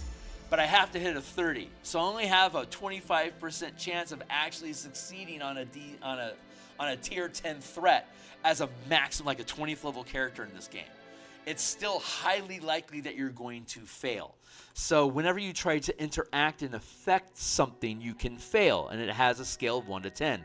But at any time, you can make an observation instead, which uses the exact same mechanics, but there's no difficulty. Just however high you roll, the DM gives you more information. So if I'm a 5th tier character with my D20 +5 plus D12 modifier die roll, and I roll a 10, and I'm making an observation, I want to investigate this room. I'm going to use my skill, which is intelligence, to search the room, to see what's here. Observation check, I rolled a 10. Shit. Okay, well, at the table, we all know that I just rolled a shit score. I'm probably not going to find crap. But on a scale of 1 to 10, that's a 3. So as a DM, I'm like, on a scale of 1 to 10, how much information does this guy find as a result of their search? 1 out of 3. Basically, a 30% success. Like, if there's like 5 things that you can find in this room, you found like maybe 1, maybe 2 things. So I'll tell you what you find, and you know that you rolled a shit roll, so maybe that motivates somebody else in the team to also make an observation. But you can't search the room the same way, because somebody already searched it that way. So we have 3 modes of interaction and observation, which is either persons, places, and things. So I'm going to search this place. Okay, well, this is what I find. And when I tell you what you find, I'm going to make sure the things that you find are related to this place. So if somebody else wants to search this place, they can search this place from what type of items are in this room. So my observation is now going to be focused around the objects in the room. So my specialization as a character is either going to be in persons, places, and things. So like an investigator might have bonuses to observe the environment and have bonuses to interact with creatures That's an investigator. An artificer might have advantages to interact with objects and observing objects, because I'm focused specifically on creating and manipulating objects. And then you have a fourth variable, which is spell casting, or rituals, which is its separate specialization that isn't connected to persons, places, or things at all. So you have these four variables. So those are where your oh shit, I did this wrong. Okay, I now recognize I fucked up. I accidentally put this color on the same layer as the water. This needs to be a separate layer. Actually, let's go back. Let's grab this and this, cut that out and drop it in, and then paint blue over the background so that we can get our water back, so I can now play with the perspective of that water. Nope. Play with the perspective of this water.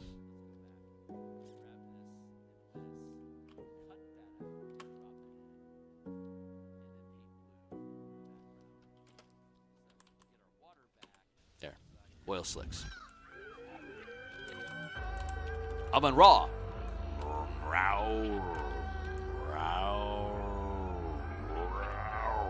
So you see how that system works?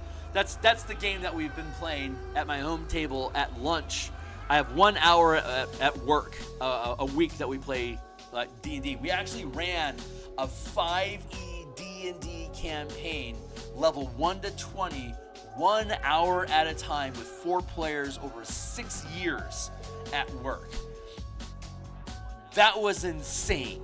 But at the end of it, we're like, we want a lighter game system. I was like, hey, what do you, they're all like, that campaign was awesome. What's the next one going to be? They were all locked in. So like, okay, well, what do we want to do? And then we had a long conversation about what was good and bad about the campaign. And we all decided that 5e is a great game engine, but it's difficult to run it 1 hour at a time. So let's run a game that's so much lighter in nature that we can make meaningful progress and get through battles and go through multiple locations in the 1 hour of gameplay that we have. So that's why we were looking at Numenera and Shadow Dark, and it's like, you know what, Numenera would probably actually be the most effective game system for this format of play, but it's too crunchy. So let's take what we like about Shadow Dark, which is ability checks, and Numenera, which is the incredibly loose narrative model that scales from 1 to 10 in difficulty, and let's merge those two things together and create this thing. And let's try it. And it's been working fucking fantastic. So what'll probably end up happening if I decide to move out of doing 5e game content into whatever the next, iteration of life, whatever that ends up being, it may this would be like a Kickstarter campaign, but I wouldn't bother with it until I have enough of a following to know that I'd be able to succeed in the Kickstarter. I'm not going to run Kickstarters until I know they'll automatically succeed. But this is something that, like everything else, I don't mind slow brewing. I've already been DMing for 38 years, and with God's grace, I'll have another 30 years left in me to continue doing so. I'm not in a hurry. I'm more interested in getting it right and creating something that is resilient and that's fucking fun.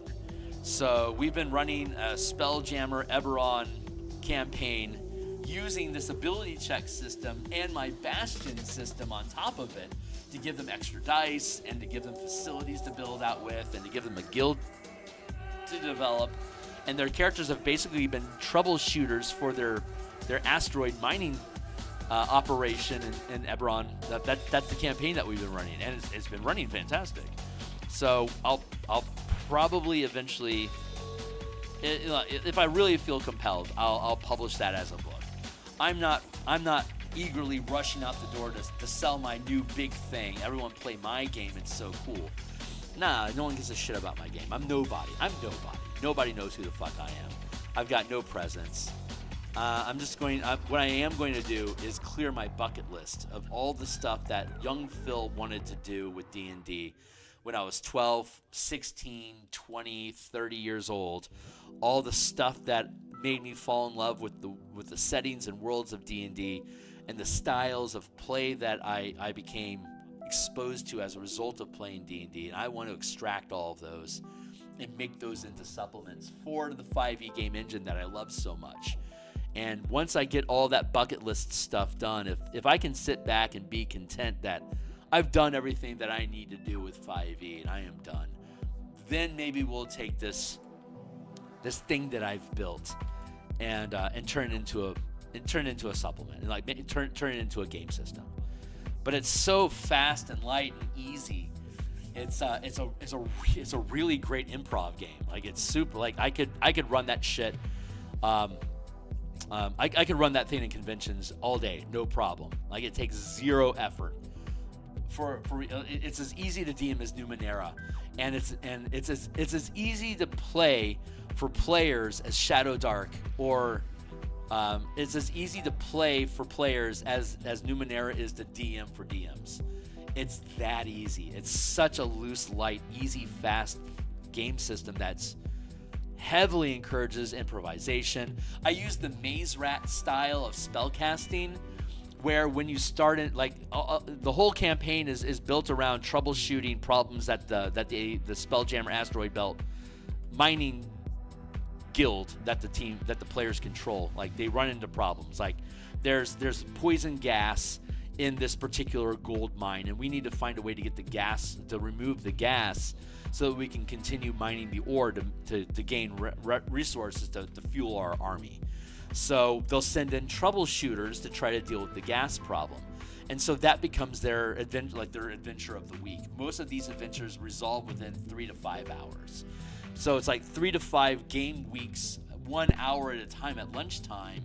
But if you're running a normal game with like 3 to 5 hour sessions, each week you could have a new adventure of the week that would run like 4 hours and go through one of these Numenera Shadow Dark style format games and end up potentially having your character killed and do all this shit because you can cycle through stuff so quickly. But the Maze Rat style of spellcasting is it's basically just a giant list of descriptor words. You roll twice. It's like you end up having like a shadow of exposure. Like, shadow and exposure are your two key words. So whenever you use your magic, you're going to make an ability check to either observe or interact with persons, places, and things. And if you're going to use it by casting a spell, the spell that you have right now is Shadows of Exposure. So how are you going to use that spell? Like, maybe you're in a dark room and there's no light source and you don't have any candles or anything like that to light the place up. I could use my Shadow of Exposure spell to take the darkness shadow of this room and expose all of the objects in it so they become like fairy fire lit. That's how I'm using the spell. And since I'm using it as an observation to see what's in that room, I'm going to make a die roll, and I can't fail. So whatever result I get is going to reveal more and more objects in the room. And if I roll poorly, obviously I'm not going to reveal the monsters that are in there, just some of the objects and terrain in the room. It looks like it's got a broken floor. There's stalactites and stalagmites in the environment. If you had rolled more poorly, you would have tripped over all of this stuff, but you can easily see the broken ground. You can navigate this space without potentially falling into it. Like, you can see a pit over there. But what you don't see are the 7 gargoyles that are perched on the stalactites motionlessly. You can't discern that because the spell wasn't a high enough result to notice the gargoyles. So as you start moving through this room, you then get attacked by gargoyles. That's the punishment that you get. If I had used that spell to interact with something, like, what was it? It was Shadow of Exposure. Like for example, if we're being attacked by gargoyles and I'm trying to use my Shadow of Exposure spell to highlight the gargoyles in the darkness so that we can get an advantage to attack them, and the gargoyles are a tier 5 threat, then I have to roll a 15 or better on my spell check, and if I fail, I lose that spell for the rest of the adventure. I can only fail once. So a lot of times you're only going to want to use spells for observation so that you can't fail, so that you can just use it to get more information, using your magic to provide you with information that you need to then use ability checks to try to succeed on your own without magic. But in the current adventure that we're running right now, the team is in a gold mine that has poison in it that's killing people, but they're also being attacked by a 200-foot space kraken that's been reaching into the gold mine shafts to try to grab people and pull them out to eat them. Well, they have a charming memory. One of the characters has a spell that can use memory and charm magic to influence creatures or to fish memories out of them by charming them into giving up that information as observation. So they're using that charm spell to trick the kraken into thinking that it's their allies, so it's helping them find people that are stranded in the mine to pull them out safely with their tentacles. And if they fail the die roll, the kraken eats them instead of saves them. So like, fuck, he's eaten 3 people so far. Do we need to keep this up, or do we need a different, like, they're really hard, they're really debating, should we use this kraken anymore? Because the kraken isn't affected by the poison, but we are. So like, do we want to use the kraken to maybe rescue, maybe eat somebody? Or do we just want to convince the kraken to fuck off and not worry about it anymore to get rid of that threat, but not have it as a resource we can use to rescue people either? So that is a serious debate that they're going through right now, and that's the cliffhanger.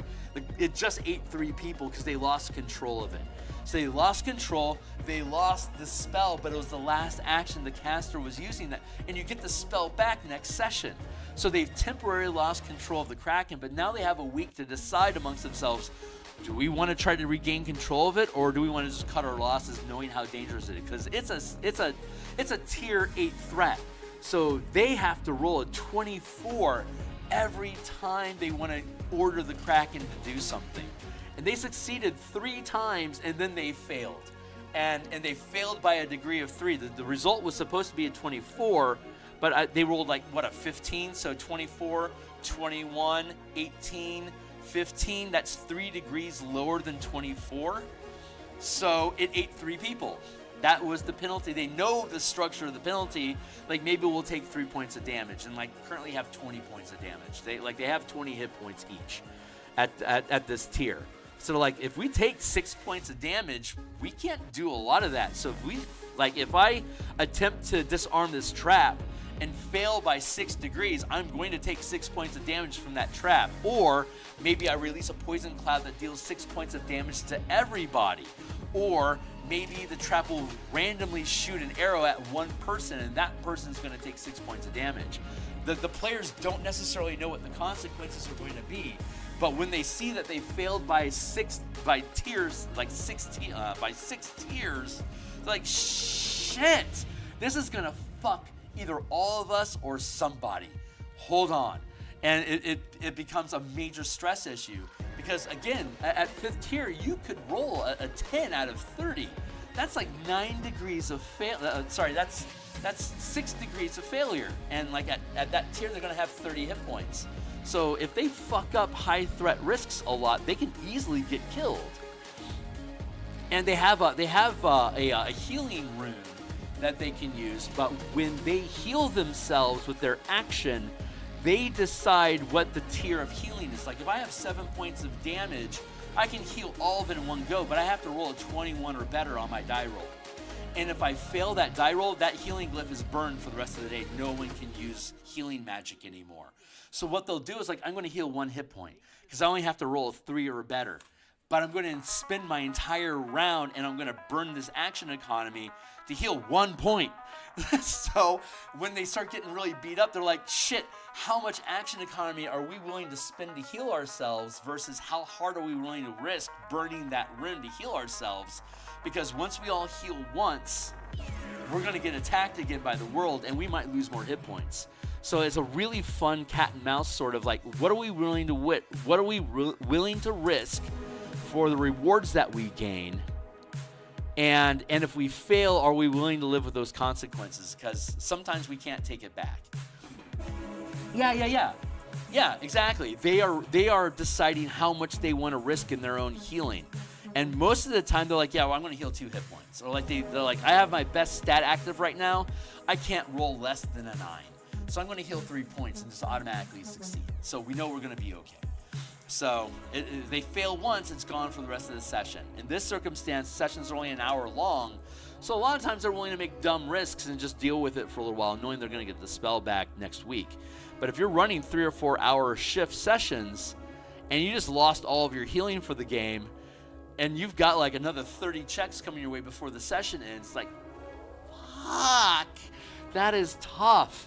It's honestly, it's really fun as a DM to watch them squirm about them thinking that they're making a reasonable risk and completely blowing their roll and not being able to do anything about it. They get resources at the end of every session. They get experience points, and they can spend those experience points to either like they can spend 2 resource points to research a spell that they had and put it into their grimoire. And so like if I randomly roll Shadow of Exposure and that becomes a spell option available to me, if we want to spend 2 of our experience points at the end of the session to add Shadow of Exposure to our grimoire, the next adventure that we have, we can choose to spend an experience point to make that spell available to the team. So as they go through the adventure and have more random spell effects assigned to them, they can cherry pick the ones that they think are cool. So when you randomly roll up an effect, you get to basically play test that effect this adventure to see, was that useful? Do we want to have that in our grimoire? If we do, we're going to burn some of our experience points to add that to our spell book. Or like, hey, we killed this basilisk. Can we harvest it so that we can gain some sort of a petrification effect? Yeah, you can. That's going to be a research check. And if you fail it, you lose the resource and you can't gain anything from it. If you succeed the check, and that basilisk is a difficulty, it has a tier 6 challenge, so your research, you're going to have to roll at least an 18 or better. If you succeed, you now have, like, they did this. They now have a grenade of petrification, and each experience points gives them 1 grenade. And if they hit the target and they succeed in the tier of difficulty, if they hit the ability check, they petrify that thing.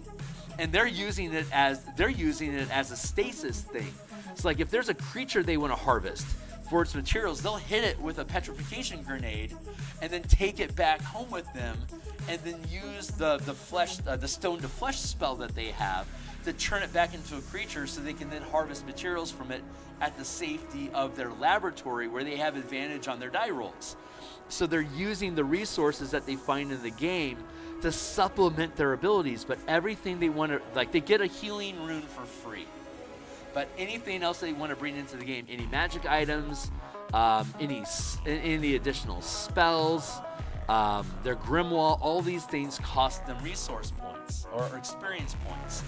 And when they harvest the gold from the asteroid belt, they'll gain, gold is worth up to 3 experience points. So if they can successfully solve the gas problem in the gold mine and they defeat the adventure and not get TPK'd, at the end of the adventure, they'll be able to harvest up to, depending on what they roll, up to 3 additional experience points from that gold mine as a result of opening operations again, that they can then spend on research, adding additional spells to their grimoire, or just pile up a bunch of resources so they can buy a shitload of resources. Because like we're gonna go on a fighter pilot raid to go attack a Droam colony in orbit that we're at war with right now. So we're going to stockpile 15 experience points and spend them on weapon upgrades for our fighter craft. So when we go attack that Droam colony, we're going to be able to just fuck them. Like nothing but proton bombs, just shitloads of anti-magic bombs coming your way. And they're storing up points to do that. So they could expend those points to gain levels. They can expend those points to gain resources. They can expend those points to gain new magic items. But these are all things they had to research and acquire for themselves. And they're getting access to these things randomly by the spells that they roll. It's like, yeah, that teleportation, like platform of teleportation.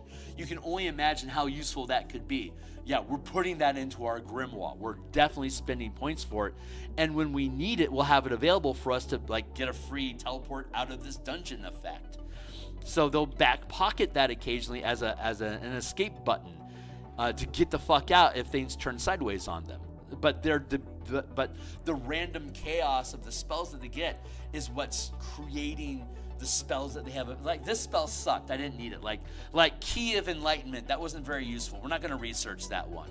But that platform of transportation, we now have like a Tensor's disc that we can either float on across lava, or we can use to carry heavy items for us. We're adding that to our Grimoire. We're burning experience points to get access to that. And that's a very Numenera sort of style of play. It's like it's very much a marriage between Shadow Dark and Numenera. You see? Well, hey, Jim. Hey, Jim Gataxis. Core Augur, welcome, MTG enthusiast. Loving you being in my world, my man. I am the premier. I will say this with no modesty. I am the premier D&D 5e content creator for Magic the Gathering material in D&D. The color magic system that I have on the DMsGuild is 100% free preview. It is available. It's linked down below. If you're a D&D and a Magic the Gathering enthusiast, I have rebuilt the entire D&D Magic game engine to use, instead of the 8 schools of magic and spell slots, to instead use the 5-color mana system with color mana on your character. So if you want to play a Golgari Druid, you're going to have green and black mana in your mana pool, and there's a selection of spells that are naturally devoted to green and black magic that you can just naturally pick off of your Druid list. But if you want to have access to a blue spell, Golgari normally doesn't have access to blue magic, so you have to then either find or research that, like say Unseen Servant is a blue spell. It's a force effect, so it's probably like blue. I think it's blue, white, and red. None of which are in Golgari's colors. So if you wanted to get access to Unseen Servant as say a Golgari wizard, I would then have to research that spell from blue to translate it to be either green or black. So by using spell research downtime, like at Strixhaven or at the Golgari Guild in Ravnica, I can get access to our archives that would then allow me to research a spell to change it to the spell color that I want. So in time, my Golgari wizard can have all the colors of the rainbow. I can research them. So for me, I'm mono black now. Like, I'm casting healing spells with black magic because I researched my Cure Wound Druid spell to be black magic instead of white. But Golgari has access to green. Healing magic is white and green in Magic. So in D&D, it's white and green mana that I would cast for those white and green spells. So my Golgari character naturally has access to green mana, so I naturally have access to green spells. So obviously I can cast a green healing spell. So like that's the idea. So if you aren't familiar with my work yet, it's here, I'll show you. It's linked down here. Where is it? The MTG 5-color mana spell point variant rules. I published this back in 2017. I've ran 3 campaigns from level 1 to 20 with this, and multiple smaller campaigns. All of these books have free previews. They are 100% free preview. If you want to buy my books, God bless you. But if all you want to do is just look at them to see if you think they're interesting or not, again, 100% free preview. This is a 75-page book. The entire book is available for you here. I did all the artwork. I did all the playtesting, design work, formatting. Here's how the spell points work in this mana system. Here's the color magic paradigm, what the different colors mean. This is the old breakdown where each spell only had one color, but we then have ran a number of campaigns. So we now have a pay what you want free document, which is the revised 5-color spell list, which is, when you look at this, it breaks down like here's the 5 colors. What are some of the basic tags in the 5e game system that each color is related to? Which damage type is related to each color? And as a result of that, like acid is black and green. Obviously, that's a very Golgari sort of thing to do. So Acid Splash, it's a cantrip. It doesn't actually require any mana, but if you were to narrate it, it would typically be black and green mana, unless I unless I research it to be like white or a different color. But like if I then want to go down into, say, Chromatic Orb can do acid damage. It's a first level spell, and so it can do cold damage, which is like white, blue, and green. It can do acid damage, which is black and green. It can do fire damage, which is red.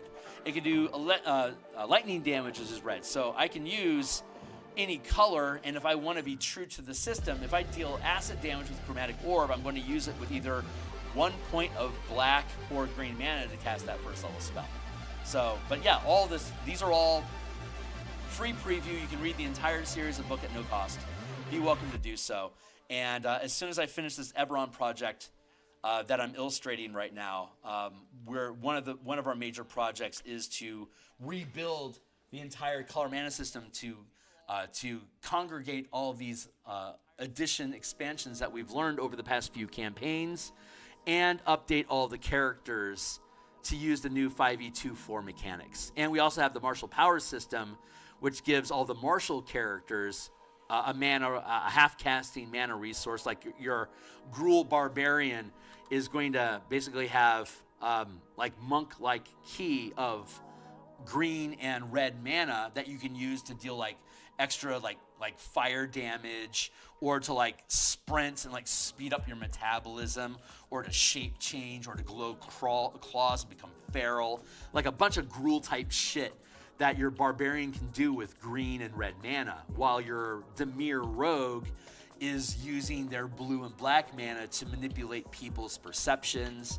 and all sorts of different stuff inspired by 3rd edition, Book of Nine Swords, the martial power system from 4th edition, the Incarnum system from 3rd edition, and the Scoundrels book from 3rd edition for like skill tricks and stuff that you can spend mana to juice your ability checks.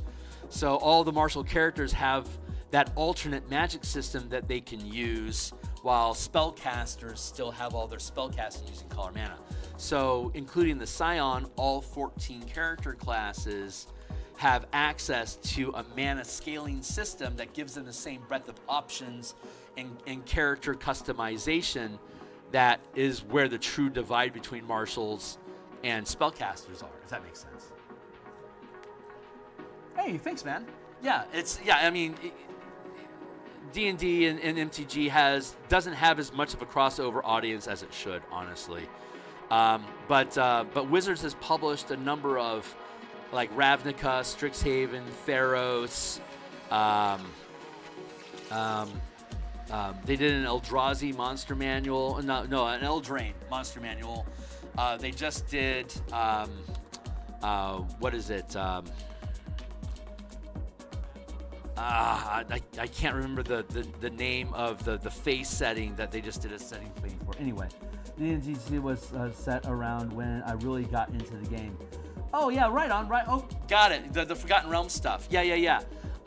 Good times. Yeah. So I've been a DM since 1987. I've been for 38 years. I've been playing and running D&D, and I was a big fan of Magic the Gathering, basically up through Weatherlight, like 1990. I want to say 1995 or 6, somewhere around there. And then I stopped playing it. Now I'm legally blind.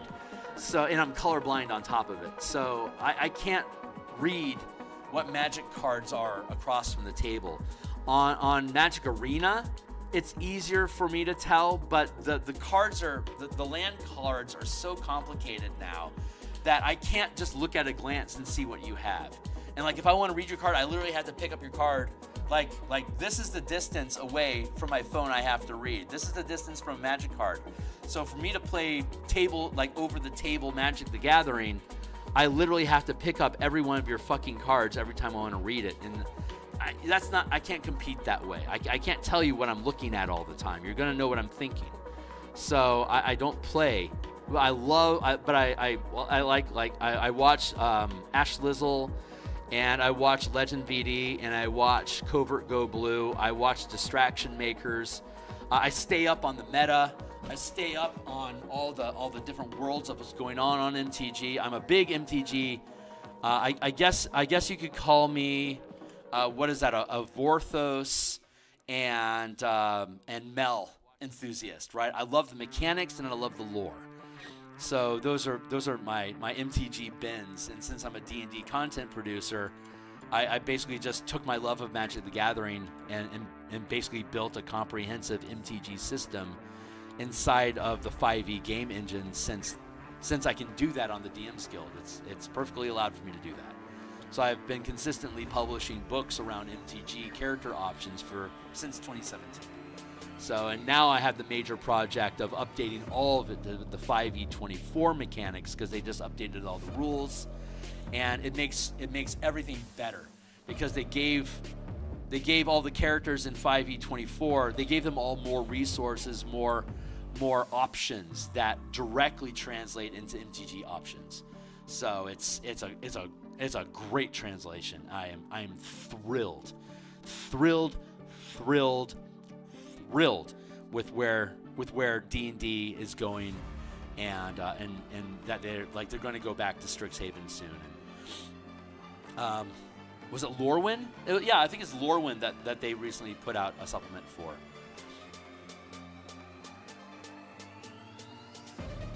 I love all that shit.